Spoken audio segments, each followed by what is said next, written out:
This is Quantum Flow Radio, organizing thought particles into a flow of collective consciousness. Okay, welcome. Welcome back. Wait, what are we doing today? We're doing music. That's music to my ears. It is. But What else? We're doing music and... We're going to do music history, record industry. Oh, yeah. Well, that's right up... That kind of stuff. It's up your alley. It's a little bit up my alley, too. Yeah, it's up both of our alleys, considering that we are both musicians. Yeah. And, we've had our time in some aspects of the music industry. Absolutely, yeah. So, not that we're well qualified, but we are qualified. No, we're definitely qualified. Yeah, through experiential evidence. My favorite description for things these days. Right. Yeah. So, music, where does it all start? I guess... Wow, I guess it would have had to have started with vibration.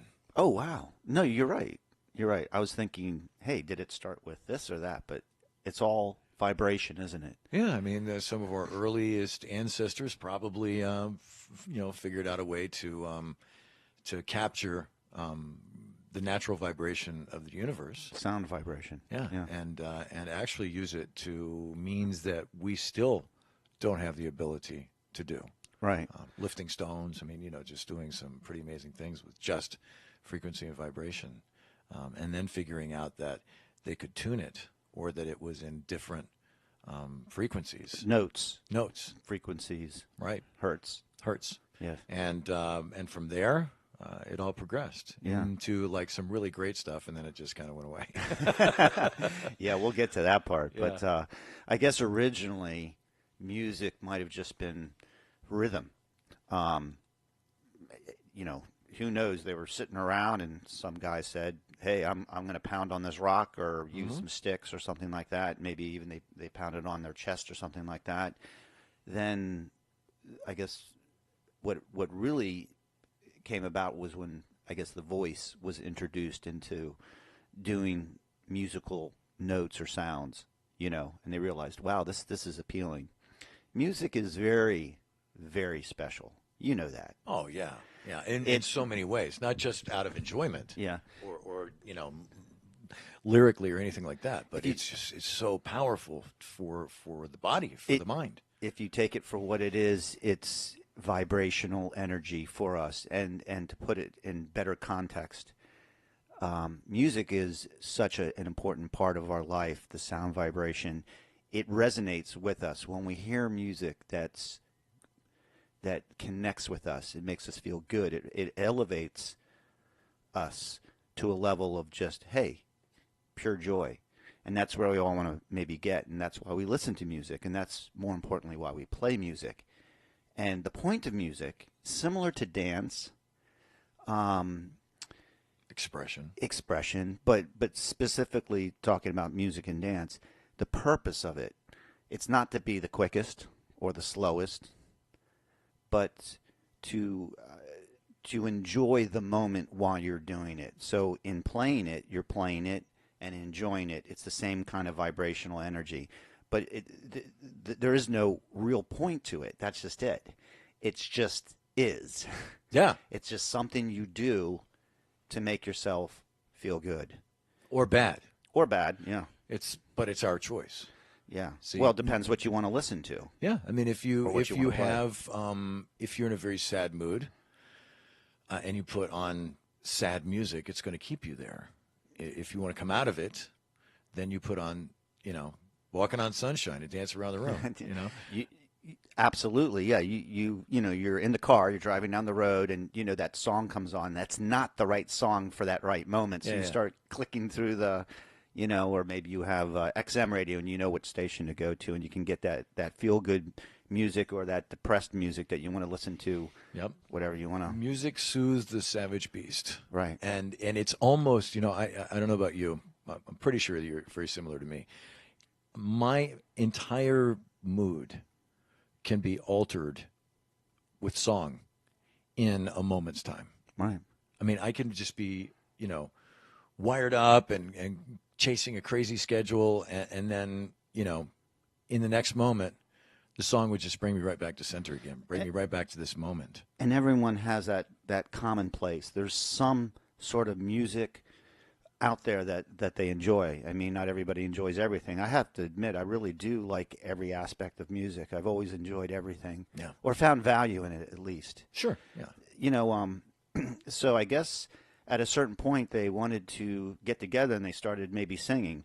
I guess that kind of brings about some, you know, maybe hundreds of years ago. How do you think music was done? I mean, before instrumentation.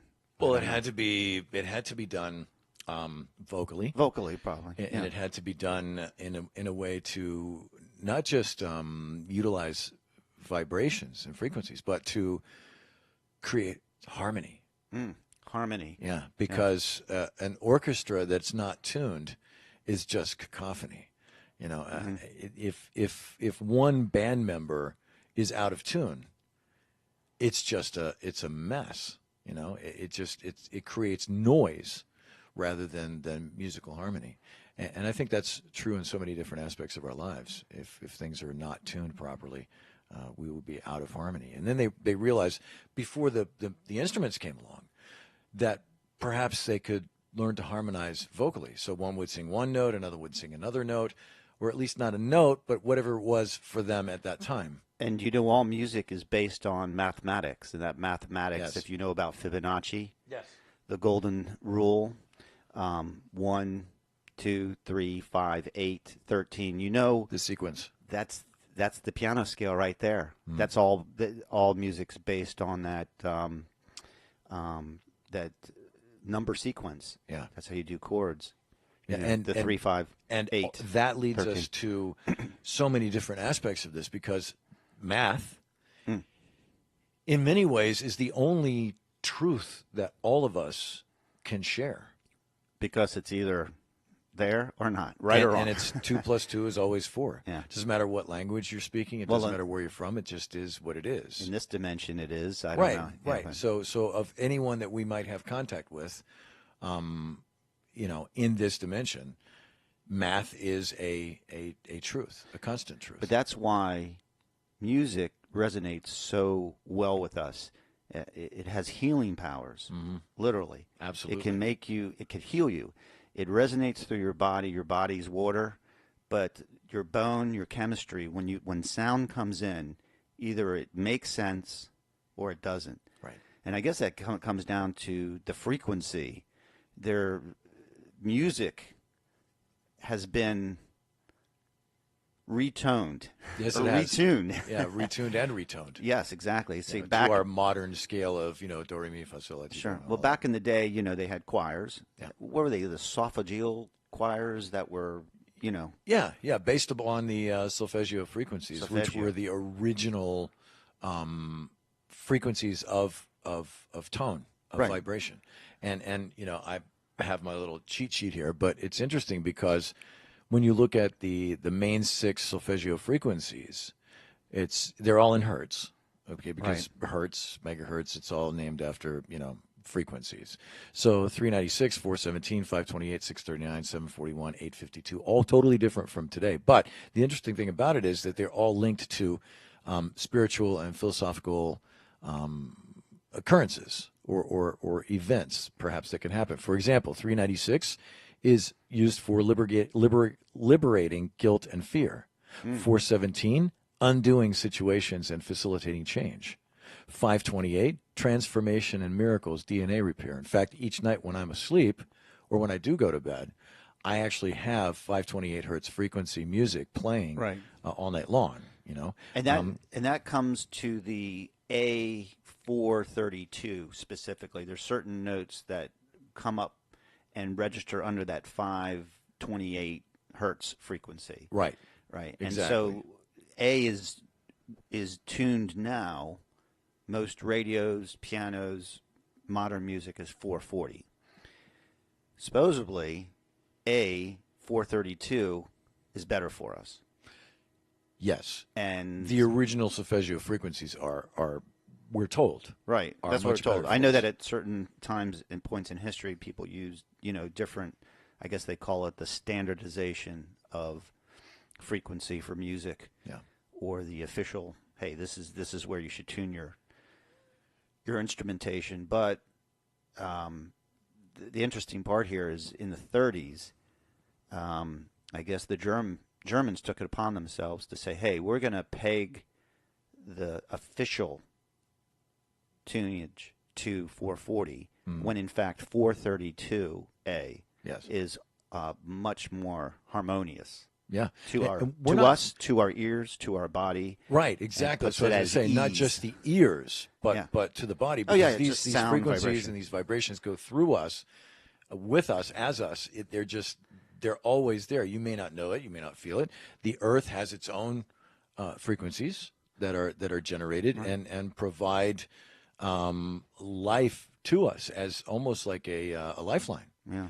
And if we lose those frequencies, if we lose, like the Schumann resonance, okay, right. There was an experiment that the Earth itself generates a certain level, a certain frequency of electromagnetic radiation and all of that, and this Dr. Schumann discovered this, and to prove how much integral part of us it is, there was this experiment done where they took volunteers and put them in underground, not caverns, but literally like a bomb shelter, designed for absolute isolation from everything above, everything below, everything, just total isolation. Every single person in that shelter became ill, and they began to pipe in the Schumann resonance frequency into the room from externally, from outside, from above ground. And all of a sudden, each one of them began to recover from their illness. It's almost just by being exposed to that frequency. How could you even figure what that is? I mean, it's like putting a secret serum in a bottle. Who knows what that is? But maybe the body hears something and then provides hope, because you're not cut off at that point. No, it's a connection. Even ancient scripture talks of the silver cord, or talks of, there's always some type of even when a child is born in a physical world of matter, there's an umbilical cord, and then that umbilical cord is providing everything necessary before birth, but yet even outside the body, the umbilical cord is still attached, and you have to sever that. Yeah. And then what do you rely upon? You relied upon the earth and everyone around you to provide all the things that you need, all the necessities to sustain life. You take that first breath, and in with that breath comes everything else. The air is, in Greek, it's pneuma, and it is not just air, but it's also the unseen. It's spirit. It's heaven. It's so many things. We talk about pneumatic tools. This is when you're, like, for example, on the radio, we say, on the air. Well, you're on the air, you're in the air, you're as the air, So with each breath that we take, we're taking in every single frequency, every single particle, anything that's in the environment of this air, we're taking that in. And so the music is also designed at a default level as healing energy. But then one has to ask, why was music, repegged at that new standardization when it's disharmonious with us? So who knows? But I mean, obviously, it's just another disruption to what we could be leading is a beautiful life. You can find music that resonates more in your frequency, and when you really look at it, God, what's the difference? I mean, we can barely measure that difference between 432 and 440. But it is a little bit of a difference, and obviously our body understands the difference. We may not hear it because it's so minute, but it's there. But if you're standing on the edge of a cliff, yes, and you lean forward just a little bit, it's enough to make a difference. Oh, geez, yeah. So all of these things we're discovering now, which is very fascinating because science, the very word itself, means proof knowledge. So what science is doing through trial and error, through experimentation, through all of these things, is proving what the ancients already knew, but didn't know why they knew it. So when we have coded information that just was there, it's validation. Yeah, it's validation. Yeah, I mean, I recently read a story about a monastery that the monks at the monastery were able to actually tune cliffs and rocks and things like that, so that they were able to move things just using sound. What's up, Doc? Yeah. No, the movie. Yes. With Ryan O'Neal and Barbra Yeah. Streisand. So I think he's going to have an avalanche in D minor. Yes, exactly. No, but see, but you bring up such a great point. That was a good movie, though. A great movie. I think it was. I think I just saw it recently too. Yeah. But yeah, what a fantastic movie! They don't make movies like that anymore. No. But I digress. But here's the point: nature occurs in sound vibration, and a waterfall can be very soothing to us. Sure. The sound of nature. I mean, just anything. You just go outside. It's like it's nice. Yeah. It happens at a frequency that resonates perfectly with us because you are one. Yes. With nature and the earth. Provided by Mother Nature. And Exactly. if you're stressed out, if you're freaking out, if whatever, people will just go for a walk. There you go. That's the ultimate soundtrack for your life. Yeah. Right there. I mean, nature. when you're freaked out and absolutely, terrorizing yourself, you don't go for a walk in the subway. No. Or anything like that. You would actually head for the woods, or a lake, or somewhere where it's a natural environment. You're walking down a path in the woods, and all of a sudden, in a distance, you hear a little rumbling, and you walk a little bit closer, and all of a sudden you realize, hey, this is a stream, and it's got a little waterfall, and just that sound, it just draws you in, and when you walk by, it's just there's nothing else like it. That is a now moment, just listening to that. It is. The It's water. awe-inspiring, It's amazing. And guess what? It happens all naturally, and it's and free all the time, and all the time, 24/7. Well, yeah, depending on how much it rains. Yeah, but I remember in my youth when I was doing a considerable amount of songwriting, I had my place, and it was a little stream with a dam, and I would drive there and take my guitar. Damn. And my pen and paper, because that's what we used to write with back then. And within a period of an hour or two, I just write a whole bucket full of songs. Right. It just inspired by that moment. All number ones. All number ones. Oh yeah. Yes. Hits. It hits. Perfect hits. Yeah. Platinum. Well, perhaps gold back then. Nobody went platinum back then. But it would just be something that I couldn't achieve at home or in another environment. Right. I had to actually reconnect with nature and Right. be in that tranquility to open the other part of my mind and the other part of my heart and my soul to receive the information that I needed to finish those songs. Wow. Yes. And that's how most music is written. It's inspired. Yeah. It comes from somewhere. It does. You just pull it out of thin air, or is it actually you're connecting to something up there that's real? Now, when people say, hey, I got an idea, no, you just received an idea. Yeah. Well, you know what? If you don't act on it, somebody else will. I heard, this is very interesting, the Bible. Mm-hmm. Some say that the Bible was actually, at least maybe parts of it, were put to music, Mm-hmm. and specifically Psalms. Some say that Psalms had music to it. And obviously, where's that music? Was it ever written down? Maybe not. Yeah. But perhaps either part or all of the Bible, or parts of it were put to some sort of music. Yeah, and that's fascinating to think Song that of Solomon and all of these things. Of course. Not just musically, but symbolically. Back then, everything was symbolic.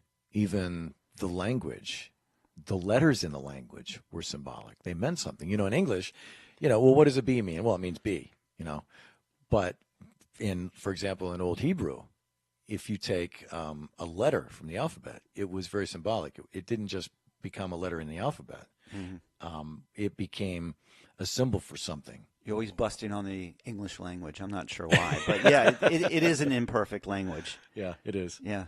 We get by with it. We do. And somehow we're able to it's a express world ourselves. language, but it was birthed from so many other different languages. Right. It took little bits and pieces. I really feel bad for people that are making an honest effort to learn English. Right.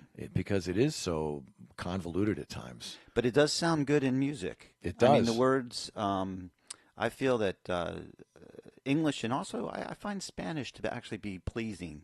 Yeah. I'd rather listen to Spanish music than listen to the Spanish being talked. Right. It really flows very well with that. It's melodic. It's melodic. Yeah, it is. It's very rhythmic. Yeah. And I I like think that's that. critical because rhythm is where it all started anyway. Exactly. Because, our forefathers, when they would play music in the early days, it would be drums Right. and voices. Yeah, well, let's talk about modern music. So I guess we will fast forward, to a point where man was making instruments, correct? Yeah, correct. So early instruments would be lutes, some sort of type of guitar. Yeah. And then obviously there was percussive instruments, percussion. And then at some point they said, hey, piano. Yeah, harpsichord or whatever. Yeah. Very early versions of this. Blew into an animal horn, and then we ultimately ended up with horns. Horns, there you go. Even some instruments, you talk of piano, xylophone, marimba, all of these are, a piano is a percussion instrument. Yeah. Because it's being struck to create that Look note. inside a piano, you'll see little hammers that hit the strings. Exactly. People don't realize that. Yep. So it's basically a harp that's been fitted with hammers. Right. instead of the old way. Yeah. Guys sitting around, hey, I have an idea. Yeah, right? Where did that pop in? Yeah, I'm glad they did. Well, maybe the harp did exist early, and then they said, okay, well, this is, harp's very difficult to play. Heavenly. Well, it's heavenly, but it's one of the most difficult instruments to play. Also, the heaviest. Yeah. And and one of the most expensive. Yeah. You can't just go rent a harp at the local music store. Yeah, I don't know any kids that are looking to take harp lessons, but maybe they are out there. But music. You should introduce your children to music. By the way. Oh my God, absolutely. That's what bothers me so much about so many of the school systems having yanked the music program for budget cuts. I'm like, no, don't do that. Pull something else. Yeah, music. Stop dissecting frogs. Leave the horns and the guitars and all of that there. Yeah, music and dance. That's what people live for. Yeah. I mean, that's pure joy. So at some point, they refined these instruments, and I guess they started putting them together and say, hey, these sound good together. These sound good together. These don't sound very good together. Right. But music didn't really come in. I mean, in the olden days, the only way you heard music is if you you heard it live. Right. I mean, that's it. Yeah. Either you heard it live or you didn't hear it. Exactly. And you had to go, if you didn't play yourself, you had to go search it out. So this was a rarity. And you did see it live. It was phenomenal to see. And like, for example, the old amphitheaters were designed to acoustically create. Again, we're back to sound. And nature, sound. The best possible sound at the highest possible volume for everyone there to hear, because there were no PA systems, there were no microphones, there was no amplification, and even today with some of the ruins of these old amphitheaters, it's still amazing that you could stand center stage and then go have someone sit all the way in the furthest seat there and hear you whisper. Right. Yeah. Open air, no dome, no cheating. Open air amphitheaters. Yeah, there wasn't a bad seat in the house, I guess. No. Yeah. So then I guess things all changed when we were able to start recording it. Capturing music, and then being able, because that changed everything. That enabled the person who may not be able to have the means or affordability to go to live performances or wasn't exposed to it could somehow find it through other means, records, early Victrolas, stuff like that. And then the radio obviously changed everything. Oh, yeah. Speaking of the radio, it's kind of like what we're doing right now. Yeah. I mean, here we go over 100 years, and things haven't really changed as far as that goes. It's still one of the best mediums. It is. Because it's so portable. And all you have to do is listen. Yeah. It's easy. Yeah, it just takes, you could be alone, you could be stuck in traffic, it's just an awesome medium. But going back to what you were saying about being able to now record it, or being able to now, even buy it and bring it home, was amazing in itself. Because early on, radio, things like that, people would listen in, but they didn't have these vast record collections. No, and it wasn't just music either. A lot of just early radio. It was entertainment. Sure, yeah. Long before TV. Yeah. That's people gathered around the radio, and that's how it was vaudeville without you being able to see it, but But the theater of the mind allowed you to see whatever you wanted to see. Sure. That was the beauty of it. And that's the beauty of music, too, because like when you hear a song, you're visualizing something else. When the 80s came along and they started doing videos to music more, regularly, I thought it kind of ruined it a little bit for some of the music because it's like that's video not what killed the radio star. Like, but then some videos, all you can do is think about that video, right, pegging it back to that song. Right. But again, that's someone else's perspective of that song. Sure. That's being presented to you. Well, you make it your own because you personalize it. Yeah. I mean, how many songs through your life have gotten you through those, like we were talking about, those tough moments and just that right song, the right words, it just hits you. Yeah. And that's why since you're very early on, since you're a baby, music, I mean, you play music to put your child to sleep at night, and usually it's lullaby music, nice things. I mean, this is all part of our culture. But at some point, there's kind of a dystopia of people trying to create music. I mean, most music is, as I said, it's based on that nice Fibonacci mathematical scale where, it goes boom, boom, boom. Like blues music is all, it's got a chord progression, but it's, you've heard the 12-bar blues. Right. You go from C to F to G and, back to F Sure. to G to C. And then, this is very, somehow just resonates with us. It's like when you hear music like that, you go, yeah, I get it. But then when you deviate off that, it's almost kind of disruptive to your system. Yeah. And I guess, well, we're not here. I mean, all music offers something, but at some point, music was really great. I mean, you had music 20s, 30s, 40s, each decade offering a different genre of music. I mean, you had swing, blues. Then you had Elvis come out and Bill Haley in the Comets, and then you got rock and roll. Right. Then you got the Stones. It wasn't the rock. Beatles It was rock and roll. And then yeah. you got rock. Right. And then, wow. I mean, to hear things that were created, especially during the 60s, when you had the technology able to catch up with our ears, amazing. Like some of the Beatles music, like Sgt. Pepper. I mean, when you heard that the first time. All of it. I mean, to me, I was... Well, no, not just the one song. I'm talking about the whole album. I'm talking about the whole American album with Hey Jude on it. Sir George Martin was just a genius. Hey, by the way, studio. I met him. Did you? Oh yeah, I had the distinct pleasure of meeting this guy. I mean, when I first met him, I mean, I kind of knew he was, but now, after studying who he really was and his influence on the Beatles, I wish I could go back in time. But it was nicest guy. I was introduced to him. He's like, "This is the fifth Beatle," and everyone goes, "Oh, I thought Billy Preston or some other guy." Everyone's the fifth Beatle, but no, this guy really was. I mean, the music would never have been what it was without George Martin. He had a classical background, but he also was kind of a great engineer in the studio. Oh, and he had the ears and the imagination, right? And just it was his palette. He was an artist. But here it is. It's not even just a coincidence. That was supposed to happen. Right. He was supposed to be there. The Beatles were supposed to bring us this music. The Beatles, and I don't want to give them too much credit because there were so many great musicians and just different types of genre that were coming up through the 60s. Yep. I would have to say that the 60s and 70s were the most versatile time where you just, a lot of different types of music could cohabitate. Yep. Well, at least with us. Well, yeah, with us, and sure, this is our wheelhouse. We grew up during that time, so we're very fond of it. It's hard for somebody that's only 20 years old right now, going, "Hey, I don't get it." Right. But music changed. It did, and maybe we could pinpoint the date, but to bring us more currently, you had 70s, you had all the Eagles and all that great music, harmonies and stuff, just fantastic. It was all like real live. It was good music. Yeah. It was written with purposeful lyrics and purposeful chord changes and progressions. Story songs. And it had parts. It had bridges and choruses. And, And I remember those. Codas. Yeah, you remember those? Where you change, up to a different chord. And then that magical key change. Yeah, and it was. Yeah. And you had the intro, and then you had the guitar break. Even modulating, going from different keys. This was all great.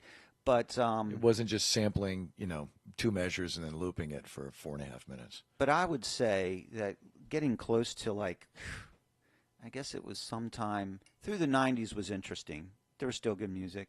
I mean, I even listened, to the occasional rap music and a lot of pop music. But I think when they started recording, the methodology of recording changed. Yes. It became digital. Mm-hmm.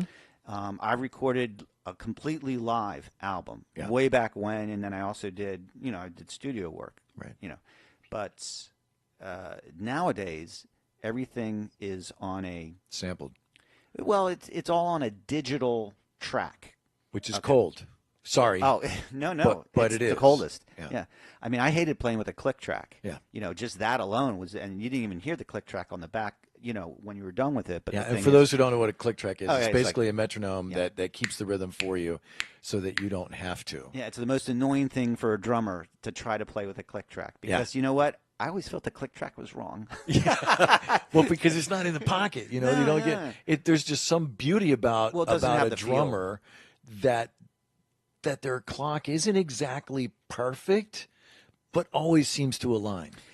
Hey, the best Led Zeppelin songs and Who songs were the ones where I can tell that they just it was more feel than being perfect. Exactly. And it's those imperfections that make that music that music. It's also those imperfections that stand out to other musicians. Somebody might, for anyone that's not a musician, they probably wouldn't even notice it. Right. But for somebody like us that are musicians, perhaps that's the only thing we notice. And it stays with us, So when we think of that song, we always think about that particular moment. And music is. I know you're going somewhere. I'm sorry, but I think that I'm good. The most amazing part of music is its connection to all things. In that there's always, if you listen for it, a message when you need it that will come in through a song. You could be standing in a grocery store or in a department store or whatever, and then you're thinking about, well, what should I do about this thing or that thing or whatever? And then all of a sudden, in the background, this song comes on and gives you your answer right there, Johnny, on the spot. Here's your lyric. Here's what you were asking for. And if you're alert enough and awake enough to pay attention to it, it's an aha moment. You just go, oh, well, there it is. So that Neil Sedaka song that came on in the elevator, that's supposed to tell me something. Okay, I'll go with that. Oh my No, but God. you may be right. There is it always pops up. Yeah. Yeah. And guess what? You have to have your ears on. You do. You know what? That's what I'm saying. Pay attention. Yeah. This is part of the waking up process. There's messaging that's coming to you. It can be right in your face, or it could be subliminally. Mm-hmm. And a lot of this comes through music. And so, if you don't pay attention, it will come again, and it will come again. Sure. Until it just says, well, I guess you're not interested. Well, this is a familiar thing throughout our whole life, but music is another coded area that we should be paying attention to. Most likely, it's an enjoyable aspect of part of our experience here. It is. I many years ago, I saw in concert Jethro Tull. Sure. And he had this opening act. Who is this guy? John Miles, some guy from the UK.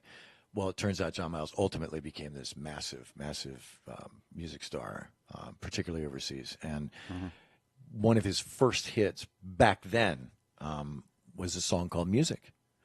And even today, when you see it performed by these huge orchestras and things like that, it's phenomenal. But I'll never forget the lyrics. The lyrics, and this was how strongly I felt about music. Music was my first love. It will be my last. Music of the future, music of the past. To live without my music would be impossible to do, because in this world of madness, my music gets me through. And Wow. that's the whole chorus to the song. You want to sing that, or are you just gonna? No, I won't this time. You're not a singer? Yeah, well, I am, but some would dispute it. I mean, it's just a moving The song. shower soap enjoys your. Oh, singing. I'm amazing in the shower. Yeah, we all are. Yeah. In fact, It's incredible. But that song was so important to me lyrically, not just musically, lyrically, because music was my escape when I was a child, and even today, I can just, like we said earlier in the show, a song. Yesterday, I heard one of my favorite songs ever, and it's Glenn Campbell, and Jimmy Webb and Glenn Campbell were just such a great pair. Jimmy Webb wrote some amazing songs, but when you listen to Galveston, when you listen to some of these huge, masterfully done ballads, right. There's just something about the instrumentation, something about the orchestration, something about the sound of the instruments, the sound of the harmonies and the frequencies that are used in those songs that are just so soothing for me. Well, it's instantaneous. I'm hesitant to use that word magic, but it's magical. Yeah, it plays with us on the highest level. Yeah. So at some point, being a musician, you look back and go, where did we lose it? Where did we really lose music? And again, it might be this digital age, but music's not like it was before. And I hate to sound like, an old-fashioned person, but this statement rings true. It does. It's and I think it was probably in the early 2000s that, there's been such a compression, I guess, a consolidation of all aspects of the music business. I mean, it's not like it was before. No, I mean, in fact, anywhere and near. you know a lot about this because you were in the music biz. Right. You were DJ, and you were. I mean, you met the who's who in the music business. What, during the 80s and 90s, or late 70s and 80s, 90s. You're really dating yourself, man. I am, man, but I was really young. Yeah. But yeah, I met so many people, so many artists, so many industry pros, and it was completely and entirely different back then. I remember that there were times where these small little independent labels could bring you some of the greatest artists and songs you'd ever heard in your life. But now we're down to Sony, Warner, and Universal, and that's basically most of the record industry. What, there's only I heard there was 4 or 5 real music companies. I mean, you can't even call them record companies anymore. So that's a dated term. But, yeah, it is. But calling them download companies kind of weird. Music corporations. Yeah, there you go. We'll leave it at that. Yeah, but to make it in the old days, even up till the 90s and maybe very early 2000s, if you were an alternate musician and you were good, you might have a chance. Yeah. I mean, there was money there on the sidelines. There was somebody that was willing to, you could sign with, that could mentor you and market you. Yeah. That doesn't happen anymore. No, and the way it's almost as it's like this cliff you're talking about. Either you're on it or you're off. Yeah. And we're in a very musical town. Yes. Here in the United States. The fact is that there's great musicians. Mm-hmm. I mean, there's fantastic talent out there and young talent. Yeah. And it comes up. But these people just don't have the corporate or the music industry outlets anymore. They have to do it by themselves. Right, out of the trunk of their car. But that may not be a bad thing because the internet has allowed people, just like what we're doing, is create a video. Sure. Put your music out there, and it doesn't have to be perfectly, recorded. It just has to be you and putting it out there. Right. And you could get a fan base. And I know that there's a lot of, you may not make it big, but you might be able to get by. Yeah. Make a decent living and live maybe an honest life trying to be a musician and enjoying yourself. Doing what you enjoy. Doing what you enjoy. And that's really maybe the most important aspect of it. But the illusion that there is fame and fortune out there, that comes at a price. It does. At a huge cost. Yeah. Because if you want to make it, if you want to be played on, FM radio, which, by the way, nowadays sucks unless you're at the oldie station or I happen to like classical music and a few other things. But, it's all just rehashed. It's the same chord progressions if there even is a chord progression, but it's a redundancy. And I was in a band one time, and I was with this guitar player, and he hated redundancy. He would play different chords throughout the whole song and have different words and never repeat a phrase. Sure. His music was not good. Yeah. You need some hook or catch, some familiarity to come back to. Yeah. And that creates this rhythm, and it creates this vibration. But if you overdo it, and it's ba-dum, ba-dum, ba-dum, ba-dum, and it's the same, and it doesn't go anywhere, and then a lot of people will talk or rap over this, and like I said, this is as far away from our natural core as you could get. It is. But people are killing it out there that sign up for this, and if they want to make it big. But the problem is a lot of this music is just, unfortunately, it's not good. Yeah. It doesn't match up to what's been done. No, and it's and I trust me, I'm not. My next statement isn't going to be like beating up on rap or anything. But the bottom line is that it's musical, but not music, simply because it's spoken word. Right. Spoken word cannot be expressed in musical notation. Right. And so when we go back to so many of the things that you and I might have grown up with, and then we see the progression into, like Sugar Hill Gang and stuff like that, and just the early fun stuff, right? Yeah. But now a lot of music in every type of genre has gotten angry. It's gotten violent. It's gotten to a point where the message is not a message of love and unity and wonderment and excitement and all of that, but a message of rebellion and negative transformation. And it scares me. It really does, particularly because of the effect that it has on our youth. Yeah. Well, it affects everybody, but especially the youth, because they're the ones that are digesting this. They're taking it in, and they're imitating it. Yeah. They're, when I sing a song, a real song, and it has melody or harmony in different parts and stuff like this, I'm going through the full spectrum. Kind of like this. Yeah. It's kind of hard to. I mean, you could kind of rap, but you're just recanting words, right? At and that point, and it's not very even creative. It's melodic, okay, but it's not musical notation. And I think that the message is really important, no matter what it is, whether it's singing or lyrics or rap or whatever it is.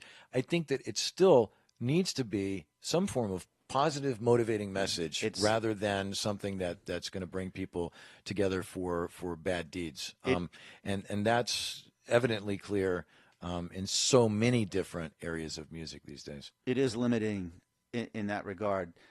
But rap music is just one aspect. I think all music, with the exception of, there's certain artists out there, there's certain music that's still being played that might be newly recorded that you might be to hear on the radio, but most music has just been sanitized down to like a formula. Sure, it's almost like a music formula. And if you look at who's really producing modern day music, it's just a handful of people in a handful of studios.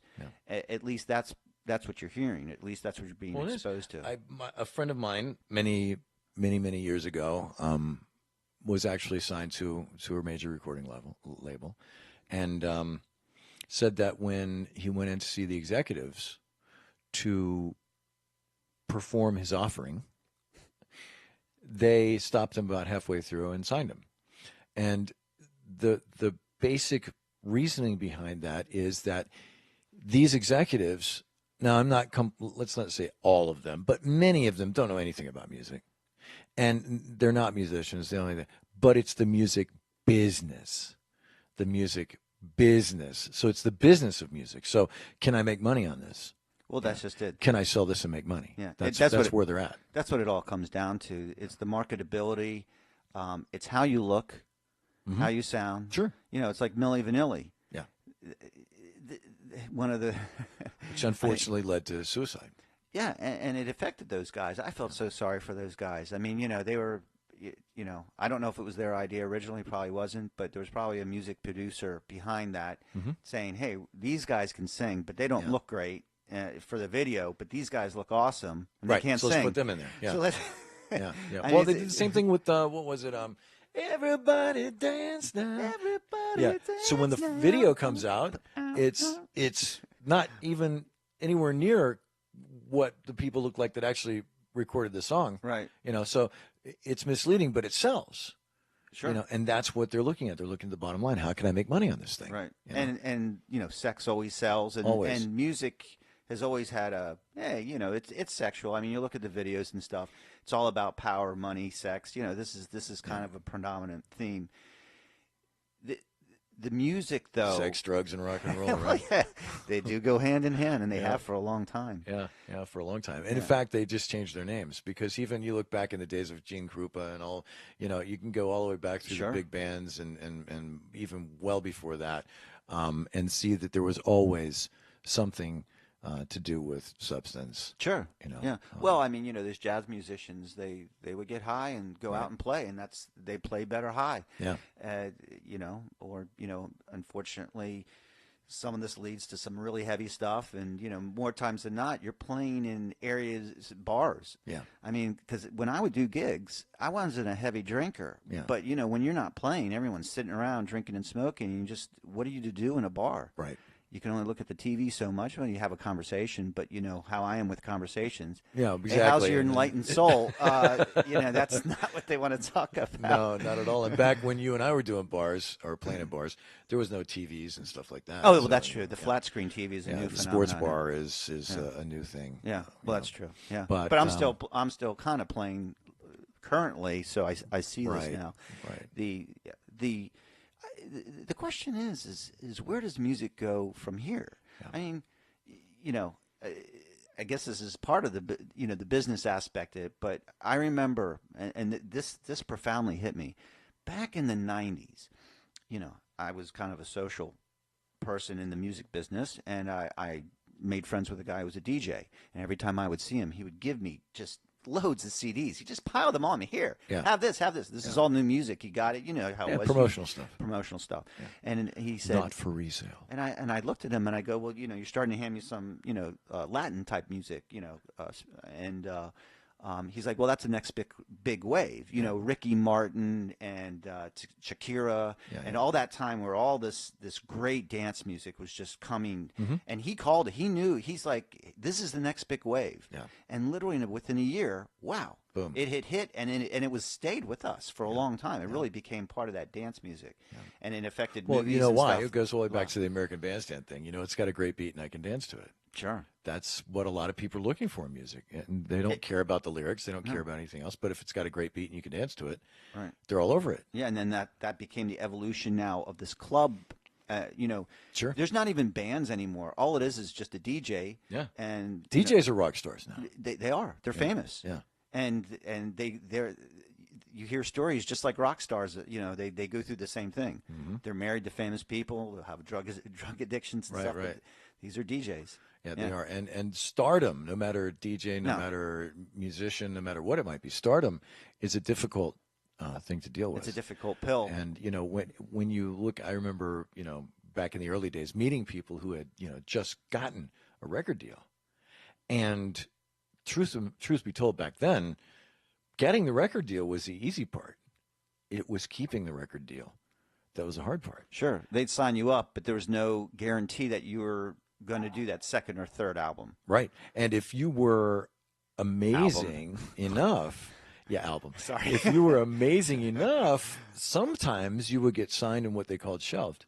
So if you were in direct competition with someone, all right, we'll fix that too. 21 and 50 go again. Yep. So if you were in direct competition with someone,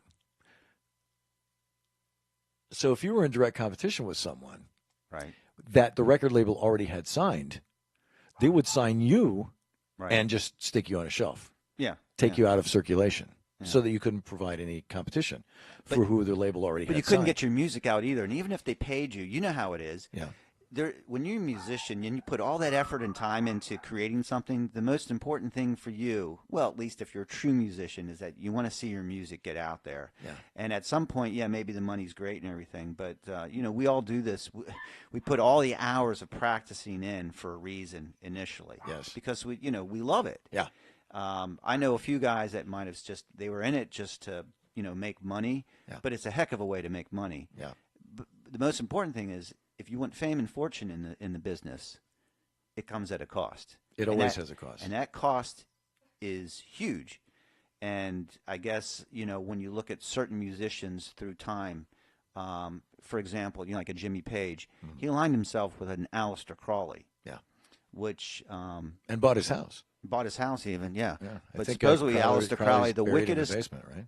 I don't know about that. Yeah, I think he's that would be buried creepy. In the basement of the dungeon. But supposedly, you know, Aleister Crowley, look him up if you don't know who he is. But you know, supposedly the wickedest man in the world. But you know, he had an expression: "Do what thou will," and this is what rock and roll was all about. Yeah, do what makes you feel good. Sure, trash the hotel room. Do the girls, whatever. Sure. The problem is you're not using your conscience and you're not using your moral compass. I mean, you know that, hey, all this money's being thrown at you. You can do whatever you want. Right. How do you behave? Do you behave like an animal? Are you Keith Moon? Right. Or are you, you know, Dave Mustaine? Yeah. I don't know. Yeah. I don't know why I said that, but well, here's the thing about all of that and how it relates to day-to-day life for all of us. There is, you know, people always want to see, well, you know, I want my freedom.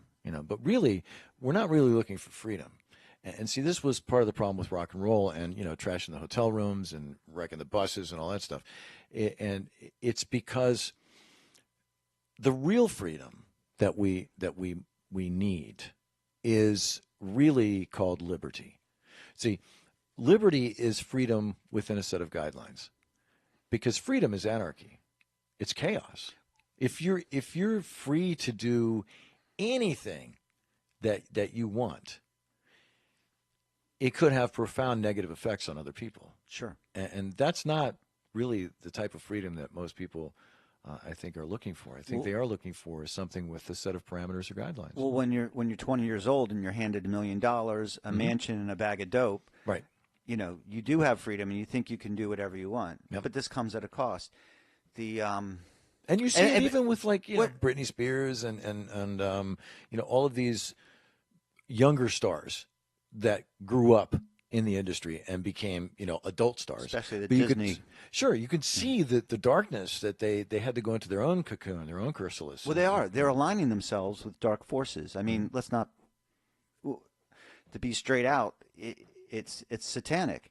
It's making a deal with Lucifer, with the devil. Kind of like what was the guy, the guitar player back in the day? He went to the crossroads, and he made a deal with the devil, and he couldn't play guitar at all. Charles Johnson, is that the guy's name? No, you got me on this one. Okay, so it was a guy, he couldn't play. This is back in the 30s. Yeah, and then one day he could play. Yeah, but he went out 12 at night to the crossroads and said, "Okay, have anything you want. Enlighten me." And, yeah, whatever. and so, bam. And darken me. Yeah. So, I have no doubt that, look at the people today, the Lady Gagas, and, let's actually drill down. I mean, there is a group of musicians, very talented, but they've sold out. And when we talk about a price, if you sell your soul, supposedly, to be a famous musician or actor, how does that manifest? I mean, how does the cost? Is it your life? I mean, is it like a Whitney Houston or a Michael Jackson, where you're barely into your 50s and it doesn't make sense? Right. These people should still be here. Sure. But Prince and all of them. Prince, all of these, and George Michael. I mean, the list goes on. Oh my gosh! And on. This is just practically there's only Madonna left from the 80s. That's even. I mean, they're all gone. Yeah, from the 80s. Yeah. Doesn't make sense. It doesn't at all. And the scary part about it is, as you're talking, these dark forces, we have polarity in everything. And so we have this power that exists throughout the universe to create, to manifest, and form anything we want, really. And that power cares not whether we're manifesting good or ungood. It just is. So really, it's us who are commissioned to create the best part of that power and goodness for as many people as possible while we're here. And we do that through the experiences that we have. So unfortunately, a lot of times people, will stay here in the record industry with rock stars and people who have become very successful. And then they go out and they have a really horrible night, and they do, a couple of lines and this and that, and then they, wake up, don't know where they are, and 2 days have passed, they've been in some kind of a coma, but yet then they do it again the day later. Sure. We don't, for some reason, we don't learn from these. No, and they don't realize errors. The collateral damage that they're causing, because there's people that are helping these people out. I mean, if you're famous on any level and you're doing gigs and you're recording music, you have handlers. Sure. Yeah, I mean, there's no avoiding it. I mean, you have to put makeup on. You have your clothing. And you're under contract. You're under contract. You got to do what they say. You got to do what they say, and you may think that maybe one day you'll have freedom, but you are owned. Yep. You're literally a pawn. And inventory. And although we look at these people and say, well, they're not pawns of the business. No way, because they're famous, they're independent. Wow, they got tons of money, but they're owned. Sure. And I mean, even at the very, very top, I mean, if you look at it, and the music business is always associated with the Illuminati. It's funny to see that. And whether you believe in the Illuminati or not, I mean, obviously the Illuminati is a real thing. It existed. Yeah. It came about in the late 1700s. And there's multiple versions. Too. Yeah, and there's it kind of good, there's bad, there's middle, there's all that stuff. So it's kind of permeated through different industries, whether it be, people call it banking, political, whatever, but it's definitely come and manifested itself in the music business, because there's no denying when you see a Jay-Z or Beyonce, which I guess could be considered the king and queen of the Illuminati music business, whatever, they throw up hand signs. Yeah. They're throwing up pyramids and the OK sign, which is 666, or the devil horns. This is not by accident. I mean, you see all these musicians, ones that are associated with the top, right? Doing this. You notice though that they just keep getting bigger and bigger and bigger. What? The stars. Yeah. And the money just.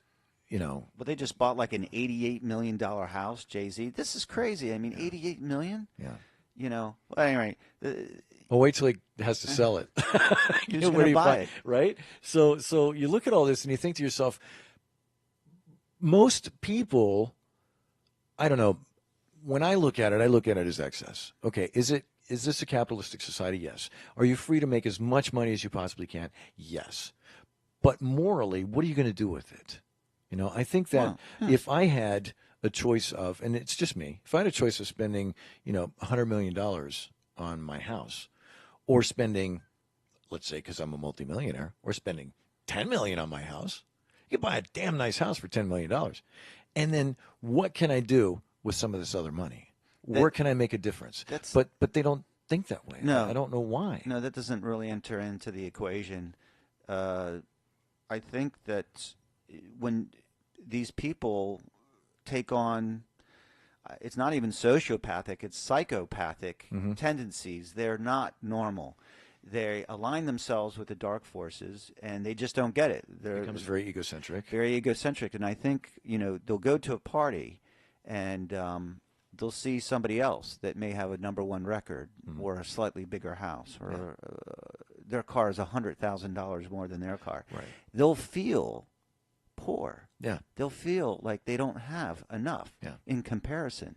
Yeah. This is the psychopathic which tendency. is a self-image issue. Oh, yeah. It's all which is going to be on another show. Self-inflicted. The fact is that you really don't need much. Some of the happiest musicians I've seen are at the local bar playing blues, and they're playing for free. Yeah. And you know what? They're sharing their talent. And that's never really changed. When we were growing up, it was, the Holiday Inn Lounge, and you go see somebody on a Thursday night, and they were amazing. Yeah. I mean, they were good. Yeah. Even if it was a little corny. Yeah. But even still, when we look at the industry today, it has changed drastically just in the last couple of decades. Yeah, and I'd say within the last, since about 2000, 2004, I think that's where music fundamentally changed, possibly the internet. Yeah. A lot of downloads, a lot of illegal downloads. Yeah, well, a lot of lost money. You had the mega upload guy, what's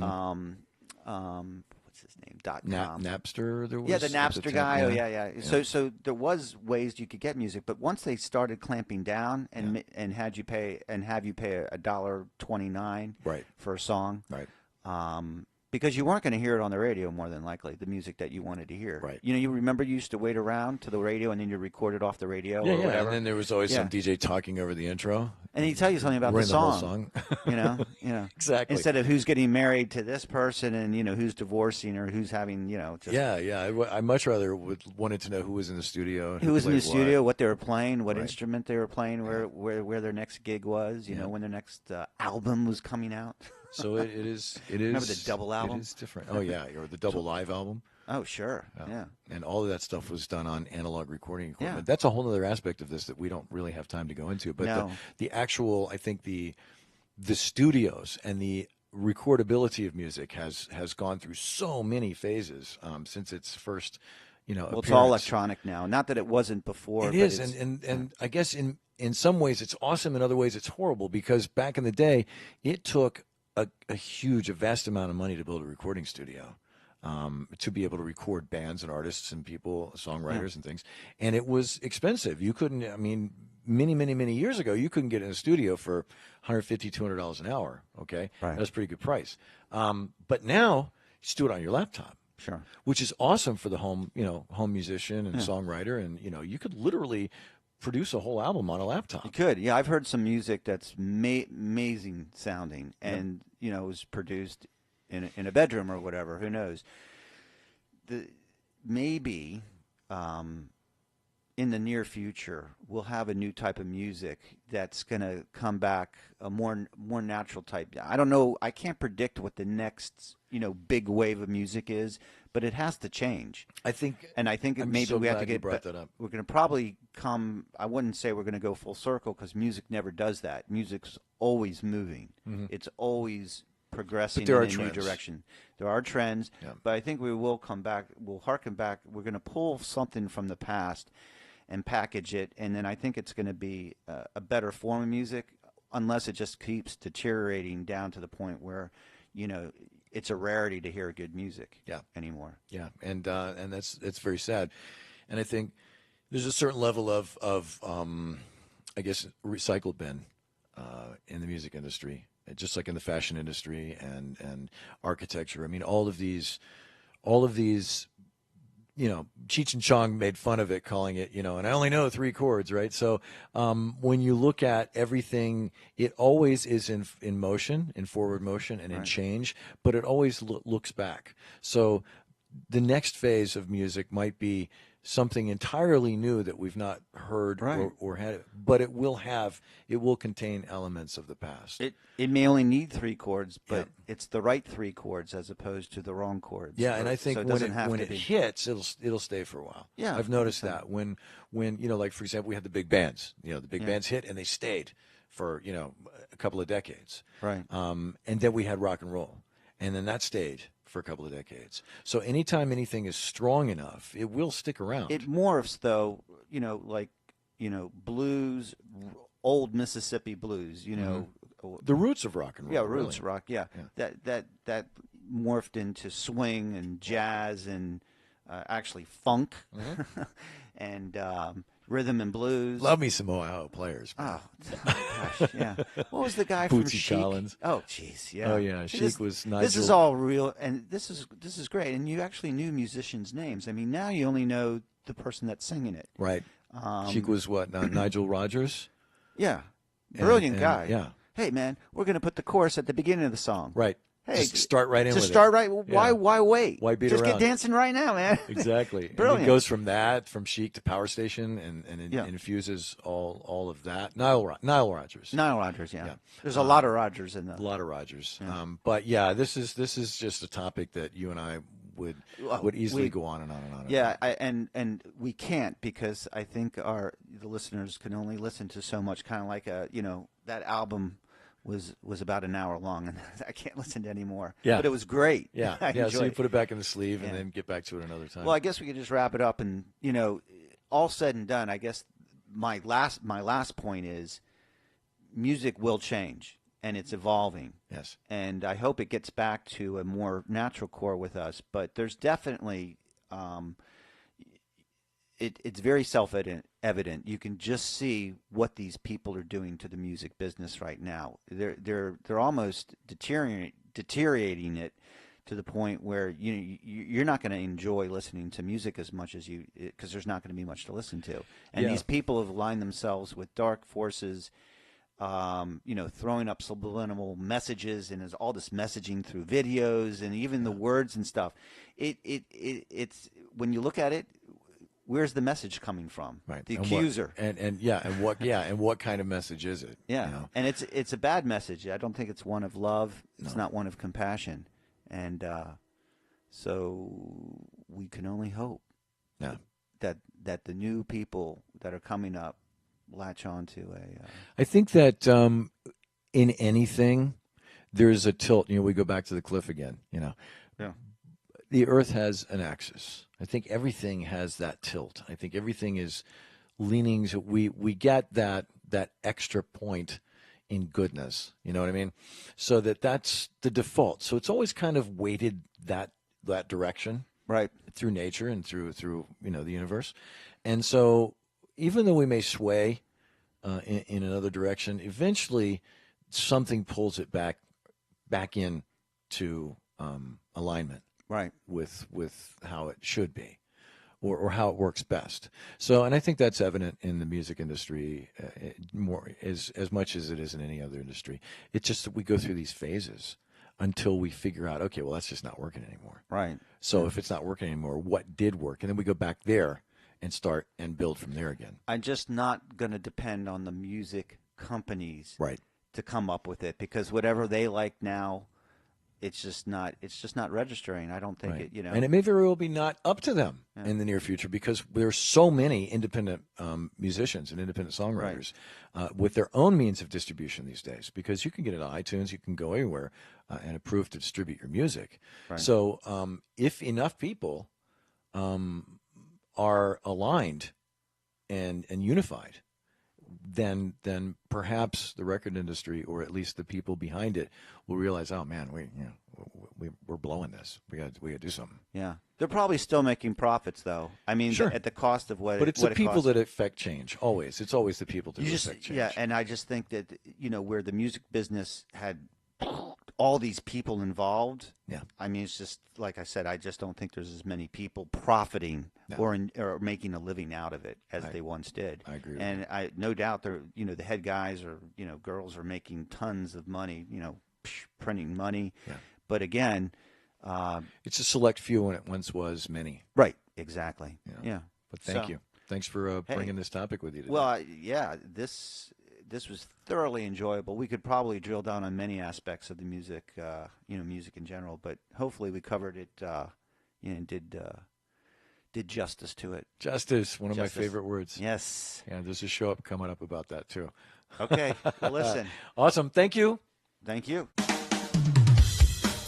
You've been listening to Quantum Flow Radio. Email us online at quantumflowradio@gmail.com.